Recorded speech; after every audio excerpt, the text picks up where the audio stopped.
The security cameras caught him for only 3 seconds. A tall figure in work clothes, hood pulled up, face completely hidden. He moved like a ghost through Hangar 7, knowing every blind spot, every camera angle. But what he left behind could have killed hundreds of people.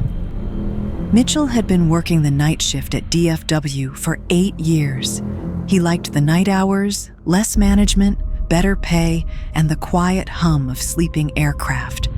At 34, recently divorced, he was just trying to rebuild his life one paycheck at a time. But in October, something began hunting him in the darkness of the hangar. It started small. A wrench would disappear from his tool cart, only to show up perfectly placed on a pilot's seat in a locked cockpit. Lights would flicker and go out whenever he worked in Bay 3, though electricians found nothing wrong. Footsteps could be heard on the metal walkways above, but security searches always came up empty. Then someone started breaking things on purpose. Mitchell arrived for his shift to find important flight control cables loosened.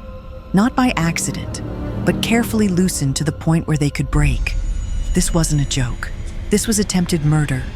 His boss Dale called him in, suspicious, asking why Mitchell's name was on work logs for jobs that hadn't been done right. I showed him my photos from the night before, Mitchell remembers, his hands still shaking when he tells the story. I'd tightened everything correctly, but he looked at me like I was either bad at my job or lying.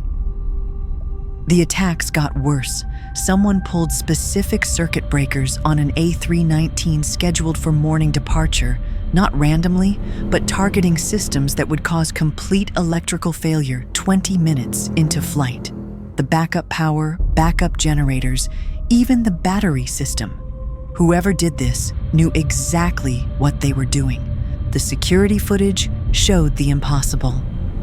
The intruder had somehow gotten past 2 keycard checkpoints and a biometric scanner without setting off any alarms.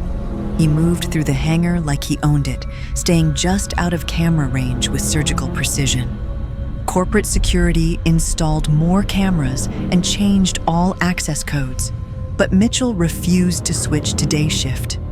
Call it pride or stupidity, he says, but I wasn't going to let some crazy person drive me out of a job I'd worked hard for.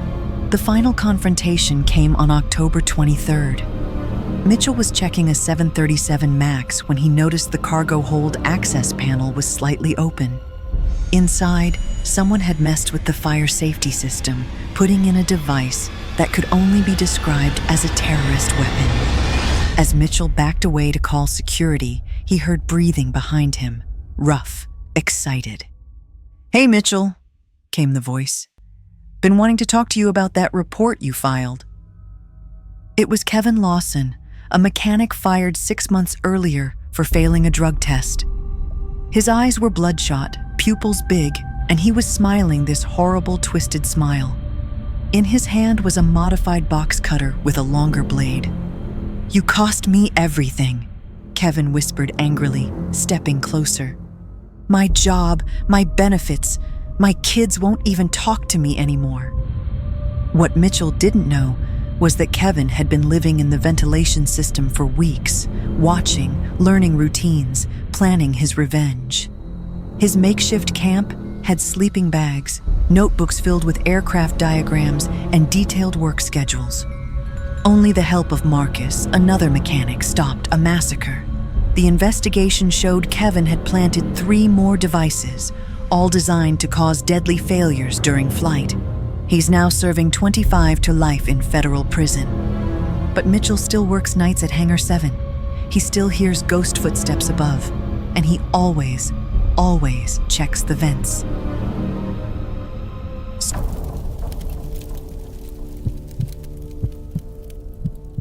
I thought I knew what customer service was like. 5 years as a flight attendant had taught me to smile through turbulence, deal with difficult passengers, and stay professional even when people treated me like I wasn't there. But nothing had prepared me for Marcus. He first appeared on a Tuesday morning flight from Chicago to LaGuardia, business class 2B. black coffee with exactly 2 sugars. What struck me wasn't his order, but the way he looked at me. Actually looked at me, not through me like most passengers did. He had this warm, genuine smile, salt and pepper beard, maybe mid-40s, wearing a navy jacket that looked expensive, but not showy. Just another businessman, I thought. Over the next few weeks, Marcus became a regular. He'd greet me by name, ask about my day, share little jokes about airport food. Normal, frequent flyer behavior. I developed these relationships with passengers. It makes the job feel less robotic. But then Marcus began mentioning things he shouldn't know. "You'd love this little Thai place in Astoria," he said one morning. "It's probably walking distance from your neighborhood." I had never told him where I lived. When I laughed it off, saying I lived in Queens but not Astoria, he quickly corrected himself. "Oh, I just assumed since you mentioned that farmer's market you go to." The thing was, I had mentioned a farmer's market once, weeks ago, in passing. The fact that he remembered such a tiny detail felt intense. The comments became more specific, more personal. He'd ask about my cat Mochi, though I couldn't remember ever mentioning I had a cat. When I posted a photo from my college reunion on Instagram, he brought it up the next flight. "Northwestern, right? Beautiful campus. Did you study communications there?" My profile was private. We weren't connected on any social media. When I asked how he knew, he just laughed and said he was good at reading people. The breaking point came after my grandmother passed away. I'd taken a few days off, posted nothing online about the death. When I returned to work, Marcus was on my first flight back. "Sarah, I'm so sorry about your grandmother, Margaret," he said, touching my arm gently. "She seemed like such a special woman." My blood turned to ice. I'd never mentioned my grandmother's name, never said what city she lived in. When I asked how he knew, Marcus said he'd seen the obituary in the Cedar Rapids newspaper online. "I hope you don't mind," he added. "I wanted to send flowers, but didn't have an address." That night, I went through every conversation I could remember. Yes, I'd mentioned my grandmother was ill, but never her name, never the city. Then I realized, in an old college photo tagged by a friend, if you zoomed in enough, you could make out my student ID, showing my full name and hometown. The stalking got worse. Marcus appeared at my Chicago layover hotels, always with believable reasons. He knew my crew schedules, my flight changes, even my off-duty activities. He discovered my patterns, the Starbucks near Detroit where I grabbed coffee, the yoga studio in Chicago, the CVS in Manhattan where I'd shop. Once I came out to find him walking past with a shopping bag. He acted surprised to bump into me, said, "Small world," but his timing was too perfect. The most terrifying moment came during a late-night flight I had picked up last minute. I wasn't supposed to be working that route. I'd only taken it when another attendant called in sick. Yet, there was Marcus, settling into his usual 2B seat. "Oh, I had to change my plans last minute too," he said when I expressed surprise. "Funny how things work out." That's when I knew he was tracking me somehow. Later, a tech-savvy coworker showed me flight attendant fan forums where people post crew schedules and share photos. There were also flight tracking apps that showed crew changes in real time. When I finally went to my boss with proof, dates, times, photos, I was told that without solid evidence of threats or inappropriate contact, there wasn't much the airline could do. "He's a platinum member," my boss said. "Flies with us almost weekly. Without clear threats, legally, it's just feeling uncomfortable." The final straw came on a snowy January evening. I was walking home from the subway when I noticed footprints in the fresh snow leading to my building, then turning toward the alley. There, barely visible in the dim light, was Marcus. He was standing perfectly still, phone held up, aimed at my living room window. When he saw me notice him, he didn't run. He simply lowered his phone, gave me that same polite smile, and walked away calmly. I called the police, but without video evidence, it was my word against his. One female officer pulled me aside afterward. "Between you and me," she said quietly, "guys like this know exactly how far they can push without crossing legal lines. Have you considered security cameras, maybe staying with friends for a while?" I installed cameras and went dark on social media. I eventually transferred to international routes, a demotion that cost me thousands in salary. I haven't seen Marcus in 6 months now, but sometimes I check the passenger lists for my old routes. His name is still there, regular as clockwork. Chicago to New York, New York to Chicago. I wonder if there's another flight attendant now, someone new and friendly who thinks Marcus is just another pleasant regular, someone who hasn't yet noticed how he remembers every little detail she mentions.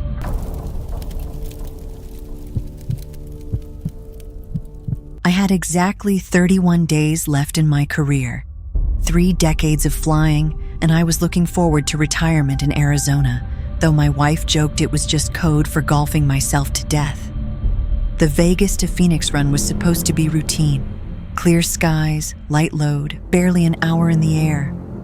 I wasn't sentimental about flying like some pilots who kept journals or took photos from the cockpit. I just liked the order of it, checklists, schedules, numbers that lined up predictably, which is probably what made what happened that night so hard to accept. It didn't follow the rules, and my voice still gets tight when I tell this story. The departure from McCarran was textbook. First Officer Denise Sharp handled most of the communications while I monitored instruments. It was late, around 10:40 p.m., and most of the 83 passengers were already settling in for the short flight. We reached cruising altitude with no issues. I actually felt relaxed, which was rare for me. That's when the navigation display began to flicker. It's not unheard of. Sometimes it's just minor interference. But then it flickered again, and this time the entire lateral path shifted. For just a second, the screen showed us going off course, a sharp red line that curved us into restricted military airspace to the south. Then, before Denise could finish recalibrating, the screens corrected themselves. Everything looked normal again. Autopilot hadn't disengaged, no audible warnings. Just a sudden detour and instant reset. The navigation system glitched 2 more times in the next 10 minutes. Each time, it showed us drifting into the same off-limits airspace for maybe half a second before correcting itself.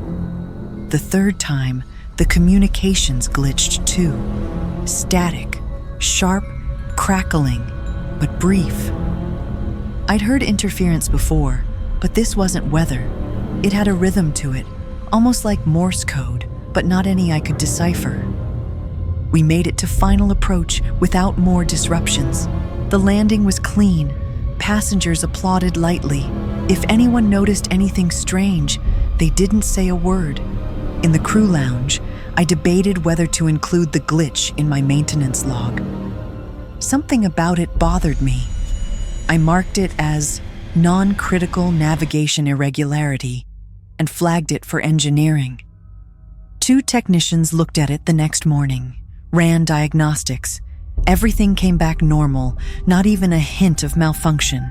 They shrugged it off as software lag, minor interference. But I couldn't let it go. Something about how exact the detours had been, like they weren't random, like someone had chosen that path. A few days later, I got a call from the investigation team. They'd reviewed the flight data and noticed anomalies in the communication logs, bursts of signal interruption that didn't match anything typical for that route. No weather interference, no equipment failure, nothing internal, the investigator explained. It looked like it came from outside, possibly even targeted. The investigator asked if I knew anyone on board who might have had access to unauthorized communication equipment. I laughed at first. It sounded paranoid. But then the investigator said something that changed everything. We're not talking about a prank. This was a directed signal. Someone knew exactly what they were doing. I started replaying the flight in my head. Who boarded first? Who looked nervous? Who didn't make eye contact? I remembered a man in 14A sitting still with a leather bag on his lap the whole time. A woman near the back who never removed her sunglasses, even at night. One of the flight attendants had asked me just before boarding if this model of aircraft had a specific type of relay box in the back galley. It hadn't seemed odd to me at the time, but now, why would she ask that? A week later, I was called into a debrief with FAA officials and airline security. They confirmed that the disruptions weren't random. Someone had piggybacked onto the plane's navigational frequency for short bursts, masking the source. It was subtle, surgical almost, they told me. They asked about the passenger list, whether anything unusual had happened on the ground before boarding. I asked if they had any leads. They wouldn't say, just thanked me for logging the incident and said the case would stay open internally. I filed for early retirement a few weeks later. My last flight was supposed to be in September, but after that night, I didn't want to go back up. Something changed in me. It wasn't just the fear of something going wrong. It was the fear of not knowing who to trust, not knowing if the person smiling at you across the galley knows more than they should. To this day, I think about that night every time I see a flight path on a screen. I double-check it without meaning to. Old habits, maybe. Or maybe I'm still trying to find something I missed. The airline never gave a public statement. No headlines, no media leaks. It was buried like a glitch in the system. But I know what I saw. I know what I felt in that cockpit when the systems turned just a few degrees south toward a place we weren't supposed to be. And I know it wasn't an accident.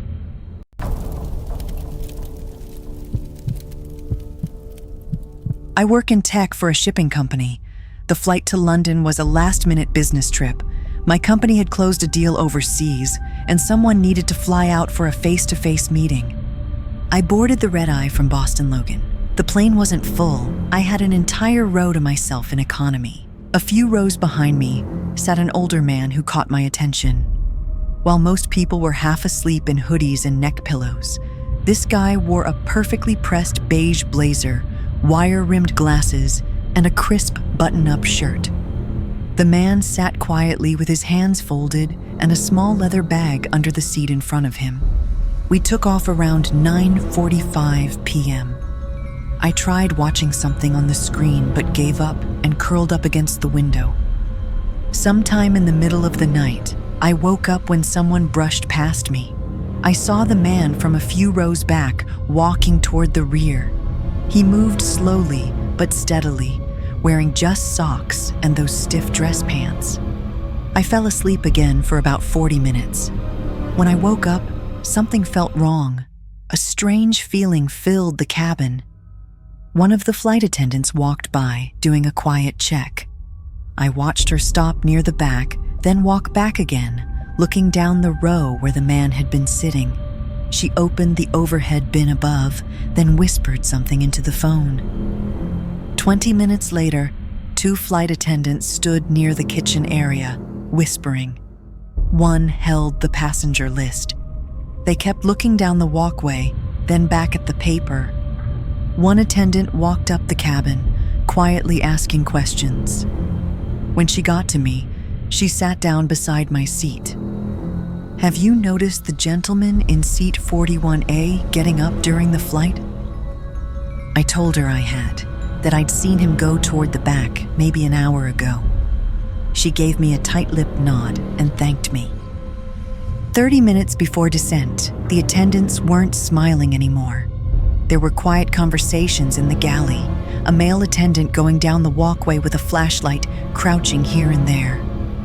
I glanced back toward the man's seat. His leather bag was still tucked under the seat in front of it.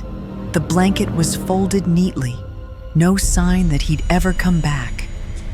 When we landed in London, they made an announcement asking everyone to stay seated because of a problem with the passenger list. A quiet talking spread through the cabin. People started looking at each other. I heard someone say, "What the hell is going on?" The crew looked visibly tense. After 10 more minutes, they let everyone disembark. As I walked past the back rows, I slowed down and looked again. Seat 41A was empty, spotless, and still had that leather bag untouched underneath. At customs, we were pulled aside in small groups, not arrested, but definitely questioned. I was asked if I remembered anyone sitting near me, if I'd talked to any strangers, if I noticed anything unusual during the flight. When I told them about the man getting up, the official wrote it down but didn't seem surprised. Just a nod and some writing. I asked if something had happened. "Thanks for your cooperation," was all I got. The man had vanished, not moved seats, not had a medical issue. He was simply gone mid-flight without anyone seeing him leave or return. Back at the hotel that night, I couldn't sleep. I kept replaying everything. The man's outfit, the way he walked, how calm he looked. The man never made eye contact with anyone, never interacted, never seemed to be served dinner. It's like he was just there, a presence. The next day, I ran into a woman from the same flight at an airport coffee shop. She'd been sitting across the walkway from the man. "He left his bag," she said, her voice low. "Who goes to the bathroom on an international flight without taking a passport or meds or anything?" A few weeks after I got home, someone from a government agency called to check my story. They asked the same questions in a more serious tone, but never said it was about a crime or a security problem. I looked up flight logs and passenger incident reports. There's no public record of anyone disappearing on that flight, not even a mention of an investigation. I know what I saw. I know the guy existed. Seat 41A, beige blazer, leather bag. But if you go looking now, it's like he was never on that plane. His name was on the passengers list, but it didn't match any passport logs. Airport CCTV never captured him boarding or deplaning. Just a name, a seat, and a vanished man.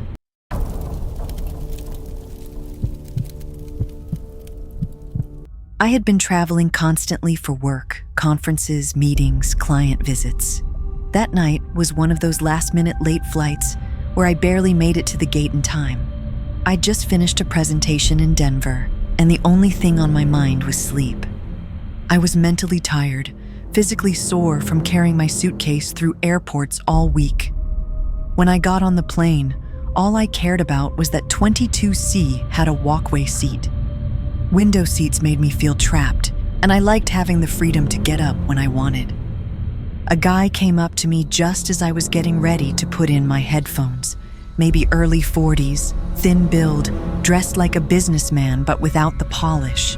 Navy blazer, no tie, hair slightly wet like he'd run through the airport. The man looked at my seat number, then at me, and asked politely if we could switch. He had the middle seat in the next row up, but said he had a small bladder and needed easy access to the bathroom. I hesitated. I knew I wouldn't sleep squished between strangers. But the man was persistent, even offering to help with my bag. He seemed nervous, but not in a threatening way. Just jumpy. I gave in. I regretted it almost immediately. The guy in the window seat beside me snored like he'd swallowed a chainsaw. The middle seat wasn't just tight, it was cramped to the point where I couldn't even cross my legs. Around 3 a.m., the turbulence got worse. Not the shaky kind that bumps you for a few seconds, but that longer, rolling kind that makes you question how solid the air beneath you really is. The seatbelt light turned on, and flight attendants moved quickly down the walkway. That's when I noticed him, The man I'd switched seats with was standing near the front of the plane, whispering angrily with two flight attendants near the cockpit. It wasn't a loud argument, but the tension in their body language was clear. One attendant had her arms crossed and kept looking toward the cockpit door. The other pointed quietly toward the man's seat, as if asking him to sit back down. Then the man turned around, saw me watching, and smiled. This weird, thin-lipped smile like he was trying to play it off. I looked away immediately and pretended to sleep. The man eventually went back to his seat, but I kept checking the walkway. There was this lingering energy, like something hadn't settled. We landed around 6 a.m. in Dallas. People stood up the second the seatbelt sign turned off, but then the plane didn't open right away. A voice came over the speaker, calm but rehearsed, asking everyone to stay seated while a matter was being handled. 3 federal agents got on the plane. Not TSA, not airport staff. Agents wearing dark jackets with small official letters. They walked straight down the walkway without hesitation, stopped right at 22C, my original seat, and told the man sitting there to stand up. No reading of rights, no drawn weapons, just a firm instruction. The man looked completely calm, not surprised, not panicked, just ready. He stood, fixed his blazer, and followed them off the plane like he'd been expecting it. After the rest of the passengers got off, one of the flight attendants pulled me aside. She asked if I had any idea what the man had said to me or why he'd wanted my seat. I told her everything, word for word. She nodded slowly, then told me very carefully that there had been something hidden under my original seat, something serious enough that the airline was working with federal investigators. That's all she would say. But the way she looked at me, there was weight behind her eyes. Like she knew I had no idea how close I'd come to being involved in something I never would have walked away from. I didn't go straight to my hotel. I wandered the airport for a while, trying to piece everything together. I kept thinking about what would have happened if I'd stayed in 22C. Would they have arrested me instead? Would I have been held, questioned, dragged into something I didn't understand? I started spiraling, imagining headlines, mugshots, my name connected to something I didn't do. It scared me how fast things could have gone wrong over a simple, polite favor. That night, I couldn't sleep. I searched news alerts, Twitter, local channels. Nothing. Not a single mention of a man arrested on a flight. No statement from the airline. It was like it never happened. The next day, I called the airline's customer service, pretending to have left something under the seat. The rep apologized and said the item had been taken for safety reasons and that no further information could be given. That word, taken, hit different. It wasn't lost or turned in. It was removed. To this day, I don't know what was under that seat. I don't know if it was drugs, a weapon, or something worse. But the idea that the man deliberately chose someone, me, to sit in his place, that's what really messed me up.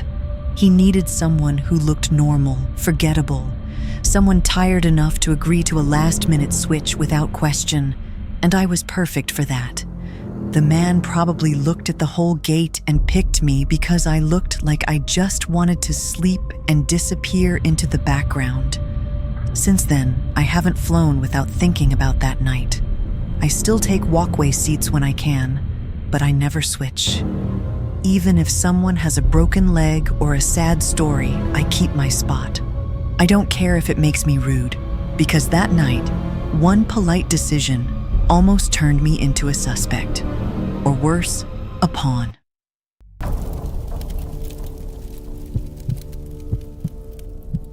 I was flying small flights out of Minneapolis that winter. That night, our last flight was supposed to be easy, just a quick jump to a quiet airstrip in small-town Wisconsin and back. But the snow came in fast and heavy, making runways disappear. By the time we landed, air traffic control had stopped everything. No flights in or out. We were stuck until morning. I was traveling with 2 other crew members, Kevin, a younger flight worker who talked too fast when nervous, and Elise, my roommate and the most calm person I knew. The airport was smaller than most bus stations. A single building with dim lights and rows of empty metal chairs. There were vending machines in the corner. The ground crew had already left by the time we stepped off the plane. A janitor gave us a polite nod before heading out the doors. He said something about locking up behind him. "Looks like we've got the place to ourselves," Elise laughed. We set up our sleeping area near the gates using airline blankets and thin pillows. I walked around the building while Elise looked at her phone and Kevin tried to sleep. Around 1 a.m., I went to use the bathroom. The hallway lights had been turned down, but you could still see the shine on the floor where it had been mopped. Someone had walked through it, clear footprints leading into the workers-only hallway. None of us had gone that way. I stood there, looking down the hall. The footprints were fresh, not muddy from outside, just marks from someone walking across the drying cleaner. I thought about waking Elise, but stopped myself. We were locked in, right? Maybe the janitor had come back to grab something. Then I saw the cleaning closet next to the vending machines was slightly open. I pushed the door open with my shoe, expecting to see a mop bucket or towels. Instead, it was completely dark inside.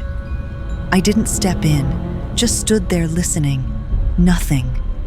But there was this weird smell, like old water mixed with something metallic. I shut the door without checking further. When I got back to the gate area, Kevin was fast asleep and Elise had her headphones in. I didn't mention the footprints or the closet. At some point, I fell asleep. Around 3:30 a.m., I woke up suddenly to a soft bang, like a door closing somewhere far down the building. I sat up, looking toward the far end, but didn't see anyone. The lights were even lower now. Elise was gone. Her blanket was still there, her bag beside it, but no sign of her. Kevin was waking up, confused. "Where'd Elise go?" he asked. I didn't know what to say. We waited 5 minutes, thinking she'd just gone to the bathroom, but something felt wrong.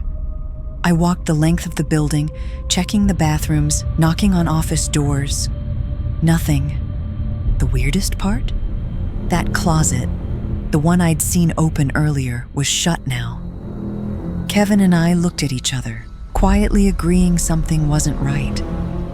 15 minutes later, Elise came back. She appeared from the end of the hallway near baggage pickup, walking slowly. Her face looked pale, her eyes confused. When we ran up asking where she'd been, she barely answered, just said something about getting air. I asked if she'd gone outside, but the doors were still locked from the inside. Elise sat down, pulled her blanket over her legs, and didn't say another word. After that, none of us really slept. We just sat in silence, watching the clock. Elise wouldn't look at us. She kept her eyes on the windows, like she was expecting something. Around 5:15, we heard it again, a soft bump, then a dragging sound, like something being pulled across the floor. Kevin stood up, grabbing one of those airport rope poles. "It's probably maintenance," he whispered. But nobody came out of that hallway. I could barely see the end of it with the lights so low, but someone or something was moving back there. That dragging noise stopped suddenly. We just waited. No footsteps, no voices, just silence so thick it felt like we were underwater. When the sun came up, the automatic doors unlocked with a loud click, scaring all 3 of us. The first ground crew worker walked in holding a coffee. He asked if everything was okay. Kevin nodded before I could speak. Elise didn't even look up. It took a few days before Elise talked about it. She said she'd gone to look for the bathroom and ended up in the old service hallway. She thought she saw someone standing at the far end, just standing there, like they were waiting for her. She said she turned around and walked the other way, but the lights started turning off behind her, one by one. No footsteps, no voices, just a hallway getting darker, faster than she could walk. We haven't worked the same flight since. Sometimes I still get put on that route, but I always ask for a hotel now. I'd rather sleep in a dirty motel than spend another night locked inside that place. Because in the darkness of that building, something was hunting us. Something that knew we were trapped, alone, and had nowhere to go. And I have the terrible feeling that if we'd stayed much longer, not all three of us would have made it to morning.